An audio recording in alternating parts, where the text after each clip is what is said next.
This is Season 2, Episode 5, otherwise the Gameweek 4 podcast for the 23-24 season. We just finished up with Gameweek 3, and we're here to sort of briefly review that before we head on to the Gameweek 4 preview, which is the bulk of this episode. In terms of my team, obviously, got an incredible amount of positive variance this week in life and also just within FPL. Sterling and Gusto, my two less than 5% owned differentials, both getting a super haul within the double digits, and that sent me to a fantastic rank to start the season in Gameweek 3. Just jumped from 1.3 million to 25,000, and that was really the state of the game week because I didn't really have anything else going on outside of the pure analytics template, I would say, within my team. Yeah, I think you had an incredible game week and you're trying to downplay it, but as you can see on Twitter as well, everyone was highly appreciative of how great it was. And rightly so, you did take a couple of, I would say, not a couple high expense risks, but some kind of risks, and they did pay off quite handsomely. For me, I also got a green arrow, but as you can see, a much less flattering one. I think went from like 600k to 517k. The only good things for my team were a Watkins assist. He again flattered to receive, just got an assist, could have scored, didn't score, and Fernandes. But Fernandes is, I think, against the larger field where most of them had probably sold or didn't even consider him because they probably had someone like Madison. So I was just clawing back some points, and even then, Madison got 10 points this week with just one return, whereas Bruno got 12 points with two returns. So it's not really a recovery of any sort. But I'm not too displeased with the start, so hopefully it gets better from here. Yeah, absolutely. And I mean, that's the perfect way to sort of segue into the midfield transfers this week, because I still think it's a huge pressing point for a lot of managers. You talked about Madison, which a lot of people transferred in, but ultimately a lot of people also brought in the likes of Foden or like myself, Sterling, I would say, at least within the analytics crowd, that is. And what I would say is the pressing point in terms of transfers out are going to be around players like Martinelli, who I still think is probably worth keeping, if we're being honest. And then two slightly larger issues, which would be Kai Havertz and Richarlison. Richarlison obviously has two good fixtures still to go. Kai Havertz, however, just suffered his sort of worst game from a min's point of view, and then also just the Twitter lowlights point of view as well. But in reality, he has been a sore thumb for even managers like myself in Games 1 and 2, and I think he still has to be the transfer priority out. Where do you sit in terms of whether Martinelli still belongs as a transfer out? Just because we have so many good mids now, and I do think that there is still a window here in Gameweek 4 to jump off of someone like Martinelli just because it's a bad fixture on paper. Yeah, I agree with you. There are too many good midfielders right now, and if you have a suboptimally performing midfielder, I'm not saying the midfielder pick itself is suboptimal, but he's not performing up to the standards that you want him to. So this seems like a good point to get off Martinelli onto other picks like Sterling, Madison, Foden, or even Son for that matter. But with Richarlison, if you already have Richarlison, you've already taken the price drop. It makes sense to maybe keep hold of him for another week. Maybe listen to Postecoglou's press conference if he hints at maybe benching Richarlison, because his minutes were very unexpected. He at least was getting 70 minutes every week, and it all of a sudden they were reduced, and that doesn't seem to indicate that he might continue to get good minutes. So if that's the case, you can just move out of Richarlison into even a 6.5 or a 6 or 5.5 million midfielder, depending on what other transfers you have planned. But onto the comparison between, let's say, someone like Madison or Foden or Sterling, where do you sit in terms of the priority? Whom would you prioritize as maybe the most optimal transfer right now, given the fact that they are quite close together in terms of price? Yeah, I think all these mids really need a mins adjust. Maybe not Madison, to be honest, because his mins on review are pretty solid. But for example, last week when I was setting up transfer out of Havertz, what I did, and the reason why I went into starting in the first place, was I adjusted his minutes up until it was sort of in the low 80s because of the injuries and because it didn't really seem like I could envision, let's say, a Chelsea up that didn't have Sterling playing so many minutes. And you could see that too with the bench as well. So I think once you account for these sort of minutes, and Foden even himself deserves an adjust, because I believe he's sitting at somewhere between 60 and maybe, let's say, 68. And that still feels quite low. Last week did point out, though, that there's going to be lineups where you only see four attackers and then Kovacic and Rodri. So obviously, when we look at that, I'd argue that Foden Alvarez would have to miss out one of them. But you could also argue, on the other hand, where, and Luke has done this with some of his predictions, where he sort of sees situations where when City have an easy game, you can easily take out one of the more controlling sort of deep midfielders like a Kovacic and maybe just play Foden as well. Then you have effectively 5 attackers, but Bernardo becomes that sort of utility piece and he can be put somewhere else on the field, which is sort of how I feel like Pep could still line up for this next fixture. And it's tough. I don't think Sterling's the absolute best pick, just because if you're going for a Spurs mid, it feels like they're also a very easy transfer out after game weeks 4 and 5. Whereas when you're owning Sterling, it feels like you're at least buying into what is still a really good run, even though the Luton Town fixture is gone. And then in terms of Foden, he's clearly got the best fixture this week. So it's a case of if you want the absolute best short-term upside, I still think it's Foden, but those minutes are still very variable, and I probably wouldn't want to chance on that. It probably leads me towards Sterling, if I'm being quite honest, just because he has a bit more permanency, in my opinion, in an FPL team than Madison, particularly if you're not set on an early wild card. Yeah, absolutely. And we can also talk about maybe moving off Brighton midfielders now. Brighton have a really tough run of fixtures for starting game week 4, and we have Mitoma and March, who are both 6.5 mids. And if we look at the general midfield catalog this season, there are a lot of midfielders at 6.5 and below. But the two that we've kind of identified that people have maybe cooled off on, one of those people have cooled off on because of a lack of returns, which is Eze, and the other one who people might actually bring in despite the fixture against Liverpool, which is Diaby. So where do you stand on those two? Do you think people owning Mitoma and March should be switching to these two for Game Week 4 and onwards? Yeah, I feel like if you can't push up to someone like Sterling that easily, then probably Eze is still the one I'd like to go for. Because as you mentioned, Diaby does have those tough fixtures. He's done incredibly well in terms of actualizing some of the outputs from these early good Aston Villa games. And the scary thing with Diaby as well is he has fantastic line data coming from the Bundesliga. So it might be a case where his baselines could still be adjusted upwards. Whereas with Eze, he just has everything going towards him, where you have the penalties, you've got the set pieces, but maybe there's not too much sort of breathing room. With the nice thing though for Eze is he does still feel like a safe pick, and that's why a lot of managers, in my opinion, still went with him game week 1, where you kind of know Eze as an asset, you can't expect too much from this Crystal Palace team, but because he is in effect the talisman of his underlying stats compared, let's say, his forwards, he's always going to be a safe pick on this week, particularly when he has 3 relatively good fixtures back to back. So I think Diaby is actually going to be someone that you transfer him around that time when we see that swing with Watkins and Salah, right? Like, let's say game week 7, in those sort of windows, and maybe that's a good time to bring in Diaby. Whereas now, for a midfield transfer and you're missed out of some of the better options that we previously mentioned, I would go with Eze. The weird thing is the landscape of FPL seems to be that the 3-5-2 is a lot stronger, because I'm struggling with the forwards, and we'll talk about that right after this, but it does feel like all your money in FPL right now should be pulled towards the midfielders, because we've already been generously priced in terms of the defenders, and we just have some options in terms of cheap defenders. So if possible, I would try and find ways to strengthen your midfield as opposed to maybe seek for some potential downgrades. Just to offer a counterpoint to Diaby, the only thing that I've seen which puts me off slightly as an X-Means guy is the fact that he just gets subbed at 70 or before. And that is, I think, set in stone, because that has happened, I think, every single game week until now. So if anything were to put me off buying Diaby later in the season, it would be that. But obviously, if the fixtures are good, I think even with 70 X-Means, his XGI is still pretty good, and so is his EV. So that might not matter as much. And speaking of dicey X-Means, we can move on to the next segment, which is replacements for Joao Pedro or Watkins, who also has seen a reduction in minutes. And one of the names that people might be thinking of is also an X-Means risk himself, which is Isaac.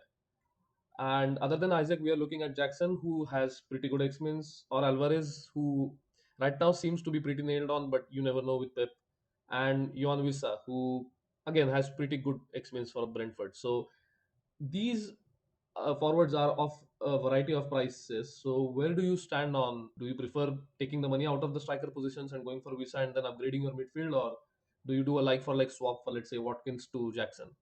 Yeah, I think actually the if we just start with the initial sort of question of what to do with Joao Pedro and Watkins, if we start with Joao Pedro, I think there is value to be had in terms of upgrading from him, because simply he's not good enough as an asset if he's not going to be starting, and at least getting, let's say, 60 minutes over the course, like as an average, right, over the course of, let's say, every 3 games. So right now we're sort of seeing him becoming benched 2 out of 3, which obviously this is a small sample size, but it's still clear from what Roberto De Zerbi has said, sorry, that he doesn't really belong as a starting player. it's sort of like the Darwin Núñez situation where until you get to see a good run of games for Joao Pedro again, and particularly with the bad fixtures for Brighton, he's just not a good pick to have in your FPL team unless you're just having him as bench depth and for some reason you can accommodate for him. But as far as Watkins owners, I think the only reason why Watkins is as exactly as you said, to ensure that you have more budget pulled into the midfield, particularly when some slightly more expensive assets are better. So let's say if you had a template of Eze and Mbeumo, it might make sense to push a little bit of that money back into the midfielder and therefore just go into Jackson. So I think for me, my default answer is always Jackson's the best pick right now because of what you said. The X-Mins are good, and everyone else, whilst they're starting games, they still are being subbed off early. So they sort of have the same issue as Diaby, but they're also expensive and as a forward just earn less points than that as well. So that's sort of my default answer. It's Jackson first, but I don't know how you see, let's say, Isaac versus Alvarez versus Wisa. Yeah, so funnily enough, I have been considering Isaac as a transfer in for Watkins in game week 6, I think. Assuming that in game week 5, I can transfer Trippier in order to triple up on Newcastle. But that hinges on a lot of factors. First of all, Watkins not getting multiple price drops and Isaac not rising in price in the meanwhile. So we'll see when we get to game week 6. But for now, even though he has maybe, let's say, 72, 75 X mins on average, I would rather have Isaac than triple Newcastle defense, because the one thing I've taken from last season, even though I never tripled up on Newcastle defense, is that I just set a solver setting such that goalkeeper plus defense max is 2. And I think I'm just not going down the path of maximizing variability, outcome variability. I would rather prefer losing a sliver of EV and just get maybe, putting my eggs in different baskets with maybe two defenders and one striker, especially for a team like Newcastle who are good on both fronts. It's not as if their attack is dire. Their attack is also doing pretty well. So in that sense, I would definitely prefer Isaac because I have Watkins. But if you have Joao Pedro, I would consider Alvarez or even Visa. Alvarez depends on if you have money in the bank, but Visa, especially if you have Mbeumo, I would not recommend him. But again, if you trust the Brentford attack that much, he's not a bad pick for the next couple of weeks. And the EV loss might not be as bad as maybe I think it is. So it just depends on whom you want to transfer out and whom you own. So a bunch of good options, and they all have their pitfalls, I guess. And it just depends on where you want to go in the next 4 game weeks, let's say. Yeah, that makes sense. I the one concern I have with Isaac and even Alvarez is, with last season as well, with let's say Wilson getting some starts consistently, and now Newcastle actually having depth in the wing positions, particularly on the left-hand side with let's say Gordon and then also Barnes competing for minutes. I do feel like his might be a little bit over on the default when let's say is ready to play a game and start here and there. So that's the concern I have with Isaac. And with Wisa, as you said, I feel like he's the safest where I generally think he will start most matches from here on out. And I'm less concerned, for example, like someone like Sade and Mbeumo will sort of play up top. And he's going to miss out in the short term. So he does feel like the safest option, but then he clearly doesn't have the sort of EV that an Alvarez or an Isaac presents you. So yeah, because also Alvarez is such a good fixture for this week. If I was a Joao Pedro owner, I think I would just lean towards him if I was to give an answer for this week. But if you can kind of hold on and you can't have access to Jackson for whatever reason, then I suppose Isaac's already a good option game week 5. So we might have to just reconsider that one next week. Yeah, makes sense, makes sense. Moving on to the next topic, which is defender replacements. So, for all thousands of Botman owners out there who are eagerly waiting for some news, I'm just going to read out this tweet from Craig Hope underscore DM, who said that understand early indications are that Sven Botman has avoided serious damage to his ankle after injury suffered on Sunday.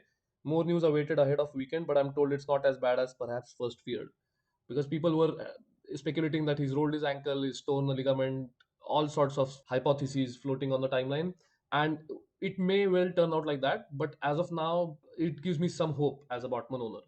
And the reason for mentioning Botman is there are a lot of defenders that are currently out due to injury or potentially are out due to injury, the likes of Botman, James, Shaw, and someone like Gabriel who is out due to, I don't know, disciplinary issues or tactical issues, whatever it is. So we have potentially identified some replacements, which review also backs in Udogi, Diash, Guardiol, and Rico Henry. So, Fran, where do your priorities lie with these? Yeah, I think the interesting thing, right, is if we just separate them again out. So James and Botman and Shaw, these are ones where they're actually just injuries, and then Gabriel, because don't really exactly know what's going on with him. And Arteta has said something in the embargoed press conference that pretty much means, as you said, that it is disciplinary. You probably will get some information over all these picks based on injury diagnoses, and we have a little bit of a window where, if let's say you hold on to a pick like Shaw or James or even Botman, and they come back by, let's say, game week 6, then they actually all have really good value. Whereas with Gabriel, if we don't get any additional information, Arsenal's fixtures aren't really good anyway. So he's definitely, for me, the immediate transfer out if I had to pick out of all the defenders. If we don't get any additional information in terms of his availability really for the team going forwards from Arteta. So going back to the picks, I think it's very similar to what we mentioned last week. But the only person that I would actually remove is Gusto, because it does seem that the news on James is positive. So unlikely, for example, that Gusto will continue to feature if James is, let's say, ready by game week 6. So I like picking a defender if he's really only going to fill in a plug or a hole for me for one fixture. And the beauty of, let's say, a pick like a Udogie or Rico Henry or even a Gusto would be that they would have covered game week 4. And obviously some previous game weeks if let's say you're a Rico Henry owner. So I think Rico Henry's EV is not the greatest now, because even though he is a good game week 4, I think the one upside from him is that he gets to retain his spot in the team.